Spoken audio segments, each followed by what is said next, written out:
Hello दोस्तों, नमस्कार। स्वागत है आपका हमारे यूट्यूब चैनल देवभूमि स्टडी पॉइंट में। तो आप सभी भाई बंधु कैसे हैं? मैं उम्मीद करता हूं आप सभी लोग स्वस्थ होंगे दोस्तों, और आप लोगों की तैयारी जो है दोस्तों बीपीडीओ की अच्छी खासी आगे बढ़ रही होगी। अब दोस्तों आप लोगों का 31 तारीख को एग्जाम है और आप सभी भाई बंधुओं ने अपनी अपनी तैयारी को मजबूत कर ही लिया होगा।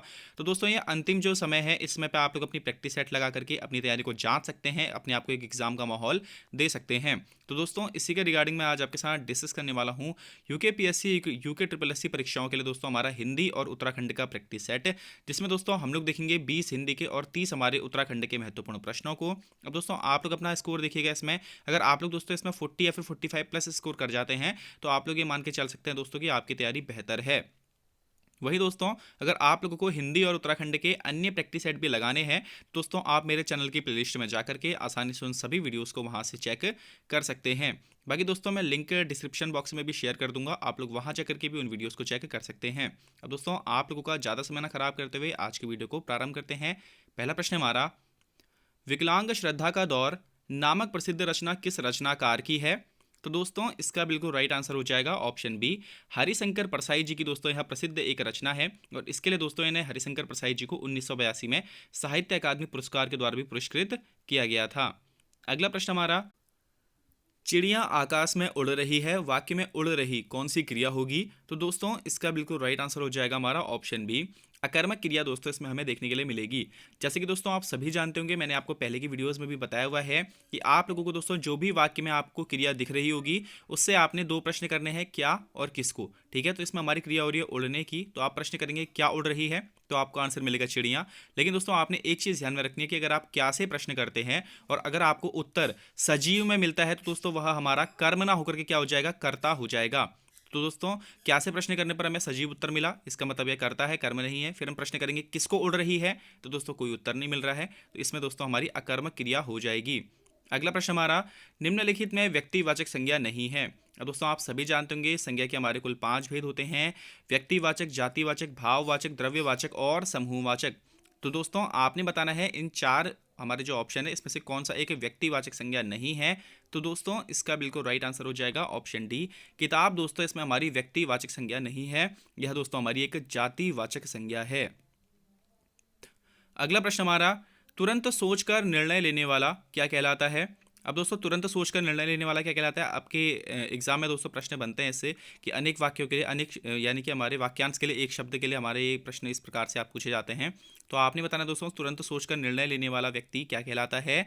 तो ऐसा दोस्तों कहलाता है प्रत्युत्पन्नमति। ऑप्शन बी बिल्कुल इसका करेक्ट आंसर हो जाएगा।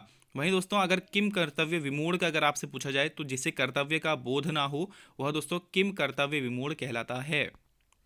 अगला प्रश्न हमारा, यह लड़का शरारती है, इस वाक्य में यह शब्द क्या है? अब अनिश्चयवाचक सर्वनाम है, पुरुषवाचक सर्वनाम है, सार्वनामिक विशेषण है या फिर कर्मकर्ता सर्वनाम है? तो दोस्तों इसका बिल्कुल राइट आंसर हो जाएगा ऑप्शन सी, यह लड़का शरारती है। इस वाक्य में यह शब्द दोस्तों हमारा सार्वनामिक विशेषण है। अब देखिए दोस्तों आप सभी जानते होंगे विशेषण के हमारे कुल 6 भेद होते हैं, और उसमें दोस्तों हमारा जो निश्चयवाचक सर्वनाम है इसमें हमें देखने के लिए मिलते हैं यह और वह। ठीक है, तो वही चीज़ दोस्तों हमारे सार्वनामिक विशेषण में भी सेम टू सेम आती है। ठीक है, निश्चयवाचक सर्वनाम के जो हमारे यह और वह हैं, वही दोस्तों हमें सार्वनामिक विशेषण में भी देखने के लिए मिलते हैं।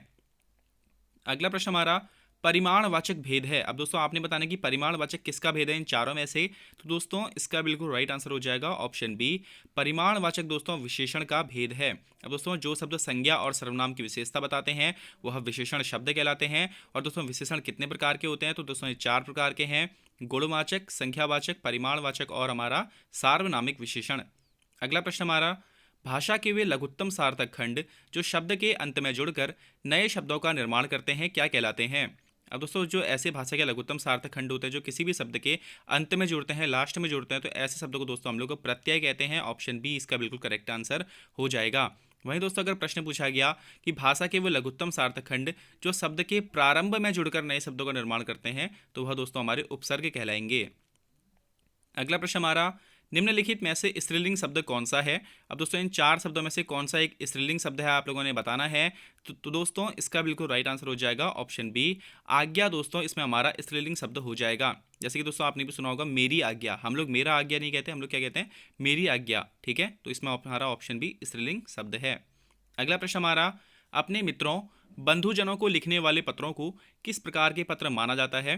तो दोस्तों अपने मित्रों बंधुजनों को लिखने वाले जो हमारे पत्र होते हैं, ऐसे पत्र दोस्तों हमारे अनौपचारिक पत्र कहलाते हैं। ऑप्शन बी इसका बिल्कुल करेक्ट आंसर हो जाएगा।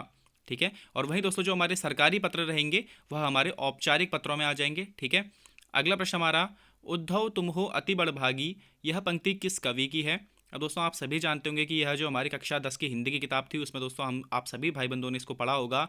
उद्धव तुम हो अति बड़भागी, यह पंक्ति दोस्तों किस कवि की है आप लोगों ने बताना है। तो दोस्तों इसका बिल्कुल राइट आंसर हो जाएगा ऑप्शन डी, सूरदास के यह पद थे दोस्तों। ठीक है, ऑप्शन डी इसका बिल्कुल करेक्ट आंसर हो जाएगा।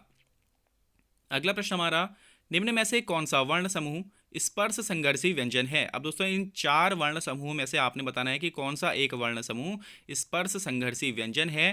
तो दोस्तों इसका बिल्कुल राइट आंसर हो जाएगा ऑप्शन ए, चौ, छ, जौ और झ। यह दोस्तों चार जो हमारे वर्ण समूह के सब वर्ण हैं, यह दोस्तों हमारे स्पर्श संघर्षी व्यंजन हैं।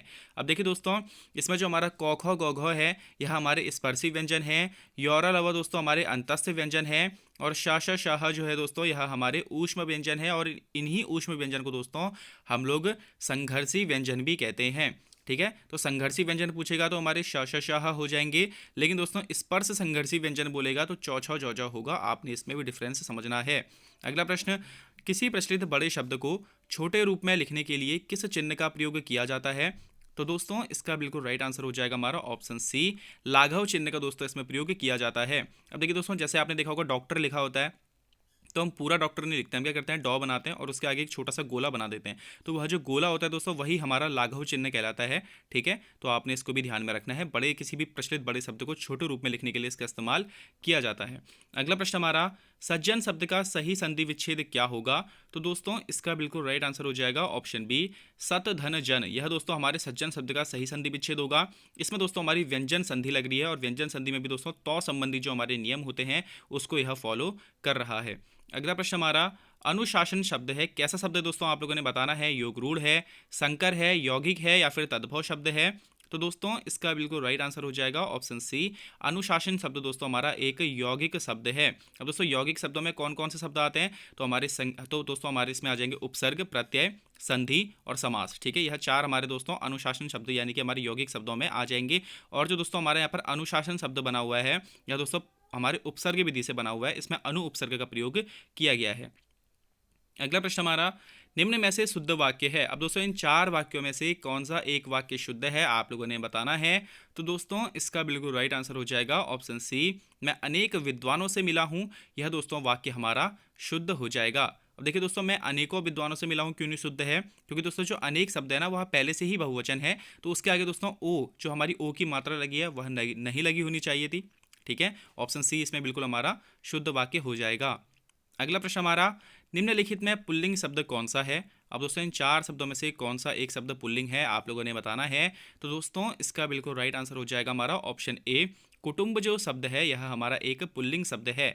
अब देखिए दोस्तों, आप लोग बोलते हैं सभा आयोजित की गई, ठीक है, या फिर सभा बुलाई गई, तो यह भी दोस्तों हमारा स्त्रीलिंग शब्द हो जा रहा है। फौज आ रही है, फौज जा रही है, ठीक है, तो यह भी हमारा दोस्तों एक स्त्रीलिंग शब्द हो जाएगा। सरकार गिर गई, ठीक है, तो यह भी हमारा एक स्त्रीलिंग शब्द हो जाएगा। लेकिन दोस्तों कुटुंब के लिए हम लोग यूज़ करते हैं मेरा कुटुंब, मेरी कुटुंब नहीं बोलते। कुटुंब मतलब होता है दोस्तों परिवार, तो इसमें हम बोलते हैं मेरा कुटुंब। ठीक है, तो यह हमारा एक पुल्लिंग शब्द हो जाएगा।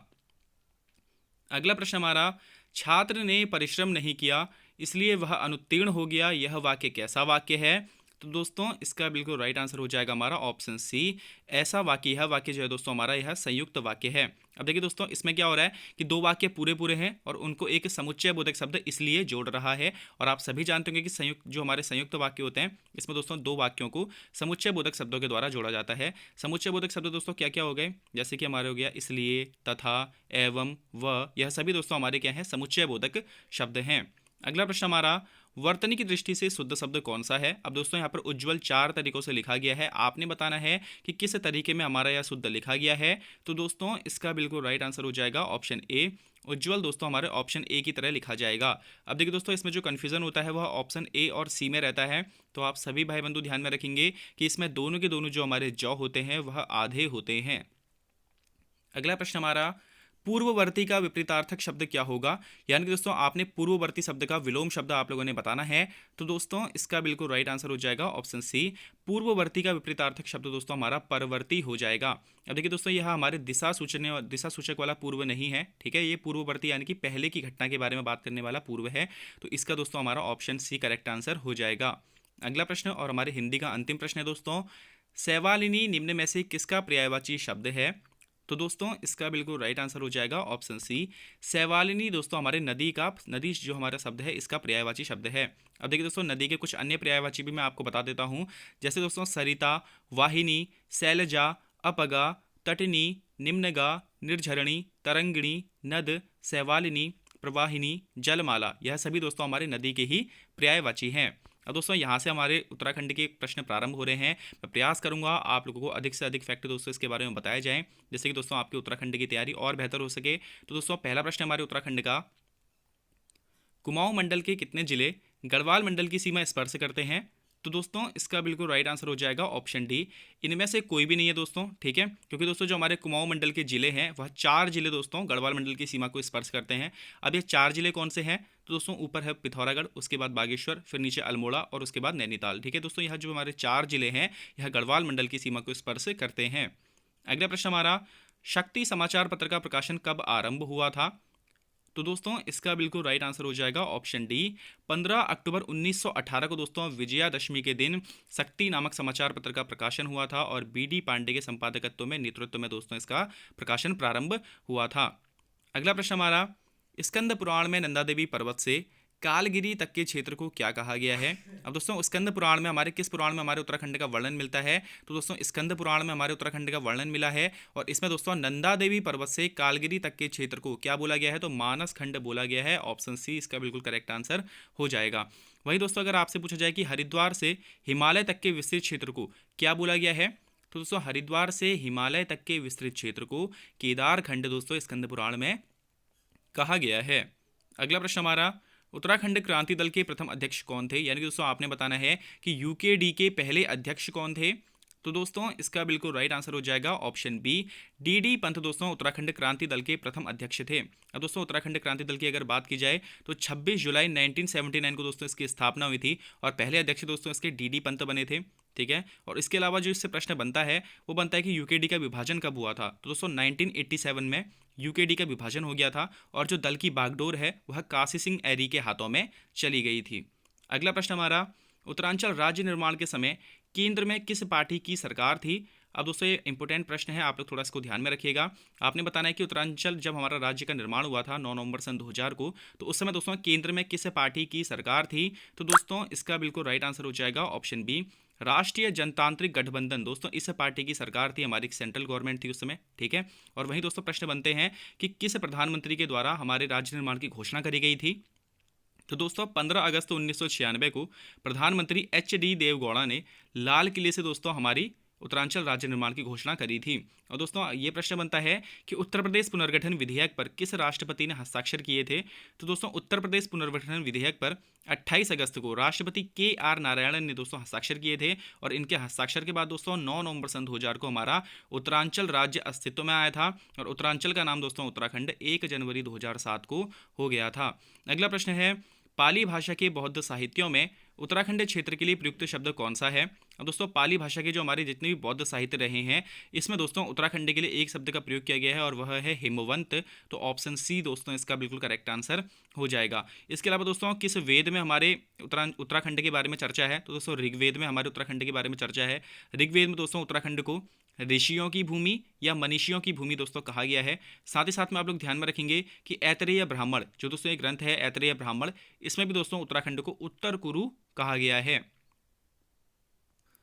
अगला प्रश्न हमारा, किस गढ़वाली शासक के दरबार में नवरत्न रहते थे। अब दोस्तों इन 4 राजाओं में से गढ़वाली राजाओं में से आपने बताना है कि किस शासक के दरबार में नवरत्न विराजते थे। तो दोस्तों इसका बिल्कुल राइट आंसर हो जाएगा ऑप्शन डी, फतेह शाह के दरबार में दोस्तों नवरत्न विराजते थे। दोस्तों फतेह शाह से जो रिलेटेड प्रश्न बनते हैं दोस्तों कि किसके समय में गुरु राम राय का देहरादून आगमन हुआ था। तो दोस्तों फतेह शाह के समय में ही गुरु राम राय का देहरादून आगमन हुआ था। और दोस्तों एक महत्वपूर्ण प्रश्न और बनता है इससे कि गुरु गोविंद सिंह और मेदिनी प्रकाश के साथ भंगाड़ी का युद्ध किसका हुआ था। किस राजा का हुआ था? तो दोस्तों फतेह शाह का यह युद्ध हुआ था। ठीक है, इसी के समय में दोस्तों इनके एक दरबारी कवि थे रामचंद्र कंडियाल, इनके द्वारा दोस्तों एक प्रसिद्ध काव्य फतेह शाह यशोवर्णन काव्य की रचना भी करी गई थी। अगला प्रश्न हमारा, निम्न में किस पुस्तक में कश्मीरी राजा ललितादित्य मुक्तापीठ द्वारा गढ़वाल क्षेत्र को जीतने का उल्लेख है?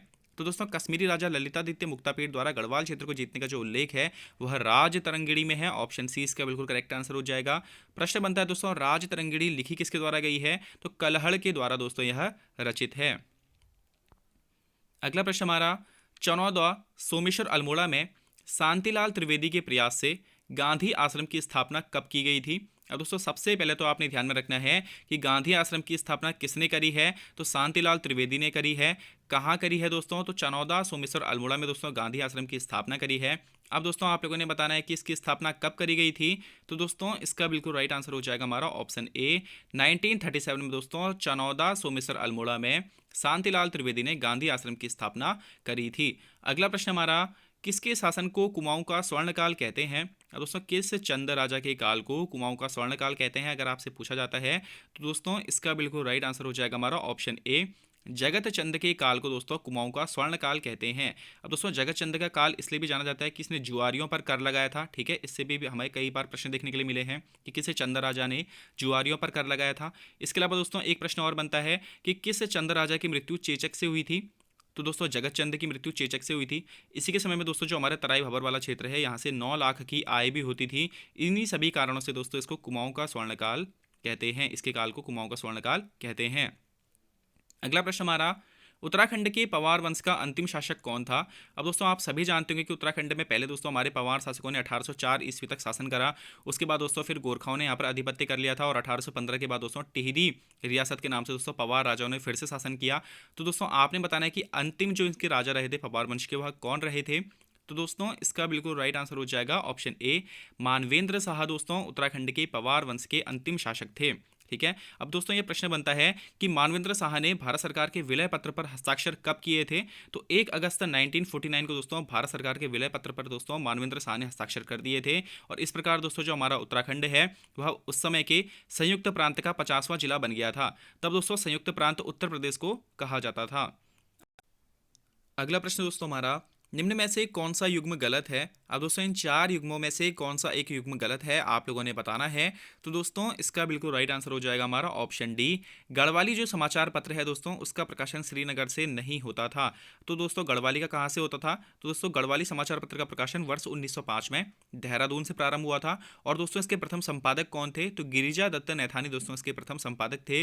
वहीं दोस्तों शक्ति समाचार पत्र का प्रकाशन अल्मोड़ा से, कर्मभूमि का प्रकाशन दोस्तों लैंसडाउन से और युगवाणी का प्रकाशन दोस्तों देहरादून से ही होता था।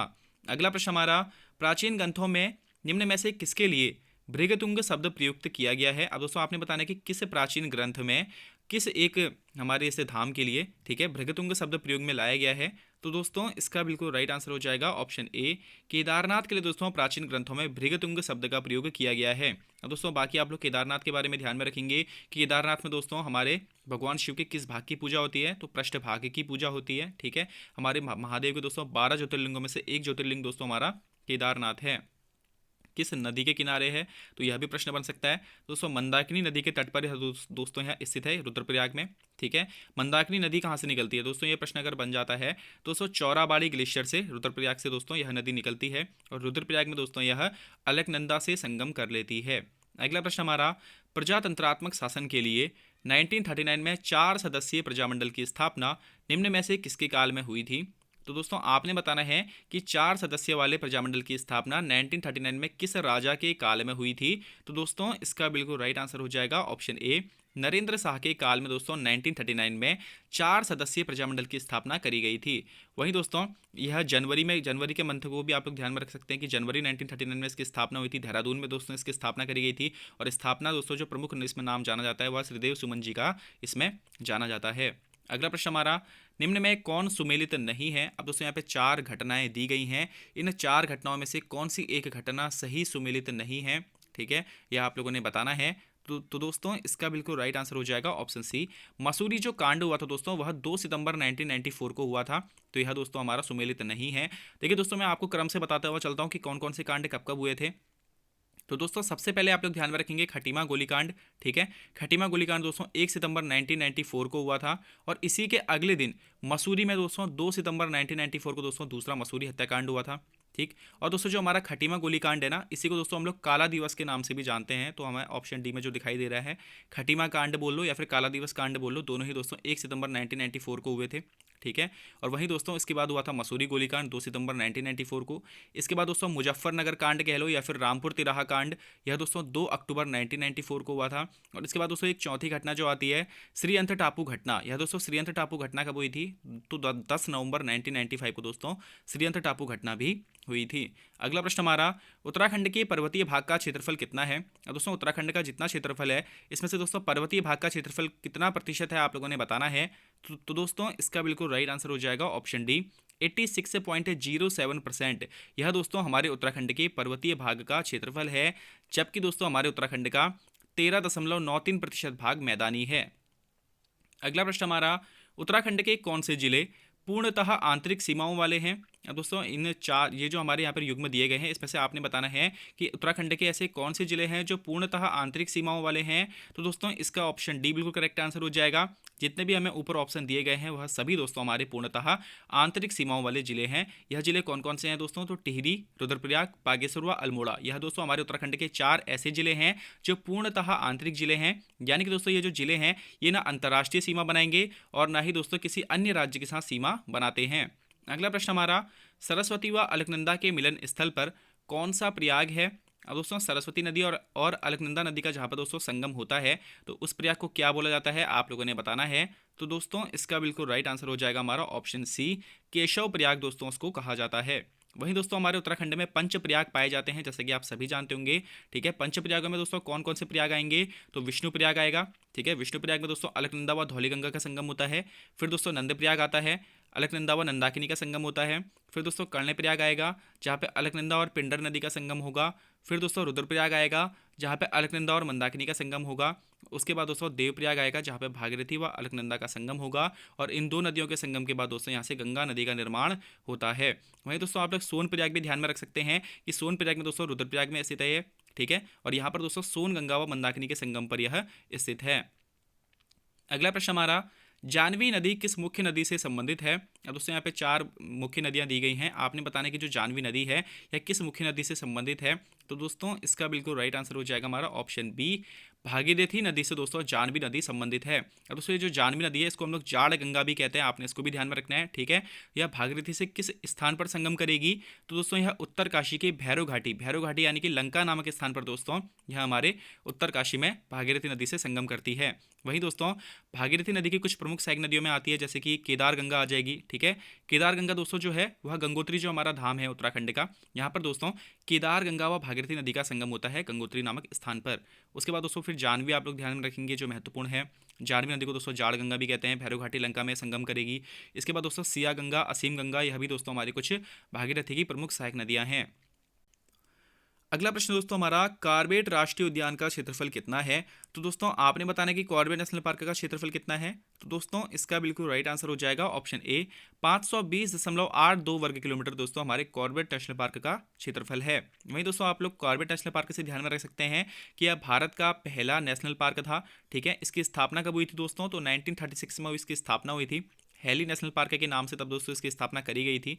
और वहीं दोस्तों एक प्रश्न आपके इंपोर्टेंट आपके करंट अफेयर से भी बन सकता है कि 2022 बाघ गणना के अनुसार सर्वाधिक बाघ किस हमारे बाघ अभयारण्य में पाए जाते हैं? तो ठीक है दोस्तों, कॉर्बेट जो हमारा बाघ अभयारण्य है, ठीक है, कॉर्बेट राष्ट्रीय उद्यान जो है हमारा, इसमें दोस्तों हमें सर्वाधिक बाघ पाए जाते हैं 2022 बाघ गणना के अनुसार। तो बाघों की संख्या कितनी है दोस्तों यहाँ पर? तो 260 यहाँ पर बाघ पाए गए हैं। यह दोस्तों हमारे भारत में किसी भी नेशनल पार्क में सर्वाधिक बाघों की संख्या है। अगला प्रश्न हमारा, पर्वतीय क्षेत्रों में सिंचाई की सुविधा के अनुसार कृषि भूमि को कितने प्रकारों में बांटा जाता है? तो दोस्तों सबसे पहले तो आप लोग ध्यान में रखेंगे कि पर्वतीय क्षेत्रों में जो सिंचाई की सुविधा के अनुसार हमारी कृषि भूमि को दोस्तों 3 प्रकारों में बांटा गया है। ठीक है, अब निम्न में से दोस्तों कौन से उन 3 प्रकारों में एक शामिल नहीं है, आपने ये बताना है। तो दोस्तों इसका बिल्कुल राइट आंसर हो जाएगा ऑप्शन डी, नम भूमि दोस्तों इसमें हमारी शामिल नहीं है।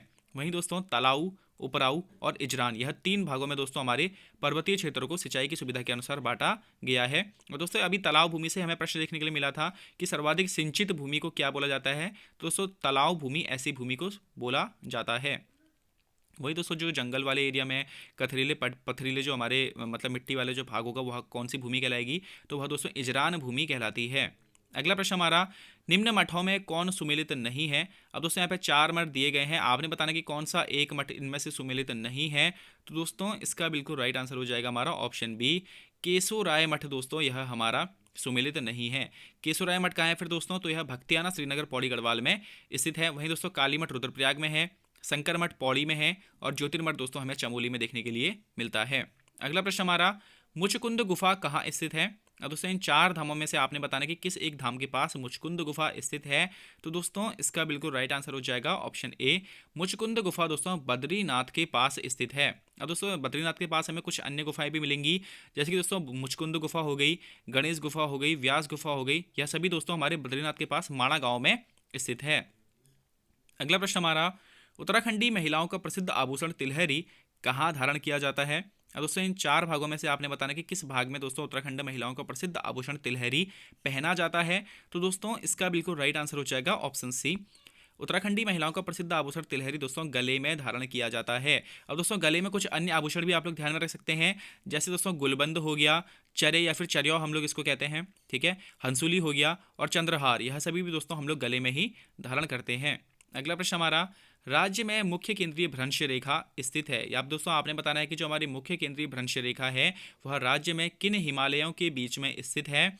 तो दोस्तों इसका बिल्कुल राइट आंसर हो जाएगा ऑप्शन डी, वृहद हिमालय एवं मध्य हिमालय के बीच में दोस्तों मुख्य केंद्रीय भ्रंश रेखा यानी कि मेन सेंट्रल थ्रस्ट रेखा स्थित है। अब देखिए दोस्तों जो हमारा सबसे बड़ा दोस्तों हमारा जो ग्रेट हिमालय है, ग्रेट हिमालय और मिडिल हिमालय के मध्य में हमें देखने के लिए मिलता है दोस्तों MCT यानी कि मेन सेंट्रल थ्रस्ट यानी कि मुख्य केंद्रीय भ्रंश रेखा देखने के लिए मिलेगी। उसके बाद दोस्तों आ जाएगा हमारा मिडिल हिमालय और आउटर हिमालय यानी कि दोस्तों मध्य हिमालय और बाहरी हिमालय, वाही हिमालय, जिसको हम लोग दोस्तों शिवालिक भी कहते हैं। इन दोनों के बीच में दोस्तों हमें MBT देखने के लिए मिलेगी यानी कि मेन बाउंड्री थ्रस्ट, मुख्य सीमा भ्रंश रेखा देखने के लिए मिलेगी। और उसके बाद दोस्तों हमारा आ जाएगा शिवालिक वाला क्षेत्र और शिवालिक के बाद आ जाता है दोस्तों हमारा भाबर वाला क्षेत्र। तो दोस्तों शिवालिक और भाबर के बीच में हमें जो लाइन मिलेगी उसे हम लोग कहते हैं HFT यानी कि हिमालयन फ्रंटियर थ्रस्ट। अगला प्रश्न हमारा, पर्यटन क्षेत्र खिरसू किस जिले में स्थित है। अब दोस्तों पर्यटन क्षेत्र है खिरसू या किस जिले में स्थित है आप लोगों ने बताना है। तो दोस्तों इसका बिल्कुल राइट आंसर हो जाएगा ऑप्शन बी, पर्यटन क्षेत्र खिरसू दोस्तों पौड़ी गढ़वाल जिले में स्थित है। अगला प्रश्न हमारा, निम्न में कौन सा मेला काली और गोरी नदियों के संगम पर लगता है। अब दोस्तों काली और गोरी नदियों के संगम पर कौन सा मेला लगता है उत्तराखंड में, आप लोगों ने बताना है। तो दोस्तों इसका बिल्कुल राइट आंसर हो जाएगा ऑप्शन ए, जौलजीबी मेला दोस्तों काली नदी और गोरी नदियों के संगम पर लगता है। अब दोस्तों यह मेले की शुरुआत कब हुई थी, तो 14 नवंबर सन 1914 को दोस्तों जौलजीबी मेले की शुरुआत करी गई थी। यह दोस्तों कैसा मेला है, तो यह एक प्रसिद्ध व्यापारिक मेला है, भोटिया व्यापार और नेपाल के साथ दोस्तों यहाँ पर व्यापार किया जाता है। अगला प्रश्न हमारा, भाटा साटा किस प्रकार का गीत है। अब दोस्तों इन 4 ऑप्शन में से आपने बताना है कि भाटा साटा किस प्रकार का हमारा गीत है। तो दोस्तों इसका बिल्कुल राइट आंसर हो जाएगा ऑप्शन सी, भाटा साटा दोस्तों एक मनोरंजनात्मक गीत है। अब दोस्तों मैं आपको कुछ महत्वपूर्ण गीत बता देता हूं जो हमारे एग्जाम में आ सकते हैं, जैसे दोस्तों झुमैलो गीत है, ठीक है, कई ज़्यादा बार ये पूछा गया है। झुमैलो जो गीत है दोस्तों यह प्रेम और प्रणय गीत है, ठीक है, प्रेम या फिर प्रणय गीत दोस्तों हमारा झुमैलो गीत है। वहीं दोस्तों बाजूबंद आप लोग ध्यान में रख सकते हैं, पेड़ों के नीचे बैठकर गाया जाने वाला गीत कौन सा है, तो बाजूबंद गीत दोस्तों पेड़ों के नीचे बैठकर गाया जाने वाला गीत है। वहीं दोस्तों खुदैयाण गीत, आप लोग खुदैयाण गीत को भी ध्यान में रखेंगे, विवाहित लड़कियों द्वारा मायके की याद में गाया जाने वाला गीत कौन सा है, तो खुदैयाण गीत वह हमारा गीत है। अगला प्रश्न हमारा, 2011 जनगणना के अनुसार राज्य में पुरुष व महिला साक्षरता दर कितनी है। अब दोस्तों आपने 2011 जनगणना के अनुसार राज्य में पुरुष साक्षरता दर और महिला साक्षरता दर आपने बतानी है। तो दोस्तों इसका बिल्कुल राइट आंसर हो जाएगा ऑप्शन ए, 87.82% दोस्तों ये हमारी पुरुष साक्षरता दर है उत्तराखंड की, और वहीं दोस्तों 70% जो है हमारी महिला साक्षरता दर है उत्तराखंड की। अब दोस्तों अगर प्रश्न बना कि उत्तराखंड की कुल साक्षरता दर कितनी है, तो उत्तराखंड की दोस्तों कुल साक्षरता दर 78.82% है, ठीक है। साक्षरता की दृष्टि से दोस्तों उत्तराखंड का भारत में कौन सा स्थान है, तो दोस्तों इसमें भारत का 17वां स्थान आएगा। सर्वाधिक साक्षर जिला कौन सा था हमारे उत्तराखंड का, तो दोस्तों देहरादून हमारे उत्तराखंड का सर्वाधिक साक्षर जिला है। और सबसे कम साक्षर जिला कौन सा है, तो उधम सिंह नगर, ठीक है दोस्तों, उधम सिंह नगर जो है यह हमारा सबसे कम साक्षर जिला है। और दोस्तों आज का हमारा अंतिम प्रश्न है, निम्नलिखित में से कौन सा एक सही सुमेलित नहीं है।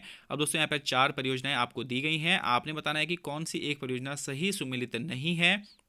तो दोस्तों इसका बिल्कुल राइट आंसर हो जाएगा हमारा ऑप्शन बी, विष्णु प्रयाग परियोजना दोस्तों रुद्रप्रयाग में स्थित नहीं है। विष्णु प्रयाग परियोजना दोस्तों चमोली जिले में स्थित है, ठीक है। धौली गंगावा अलकनंदा नदी पर यह परियोजना स्थित है। बाकी दोस्तों लोहारी नागपाला परियोजना और मनेरी भाली परियोजना दोनों ही दोस्तों उत्तरकाशी में भागीरथी नदी पर स्थित है। और वहीं दोस्तों किसाऊ बांध जो परियोजना है यह देहरादून में दोस्तों, देहरादून और हिमाचल प्रदेश की जो बाउंड्री लगती है वहां पर किसाऊ बांध परियोजना है दोस्तों, और टोंस नदी पर यह स्थित है। अब दोस्तों आप लोग मुझे बताइएगा आपका इसमें स्कोर क्या बना। और वहीं दोस्तों अगर आप लोगों को ये वीडियो और कंटेंट इन्फॉर्मेटिव लगता है दोस्तों वीडियो को लाइक करके चैनल को जरूर सब्सक्राइब कर लीजिएगा। बाकी दोस्तों आपको आपके आगामी एग्जाम्स के लिए हार्दिक बधाई शुभकामनाएं देते हुए मैं अपनी वाणी को विराम देता हूँ। धन्यवाद।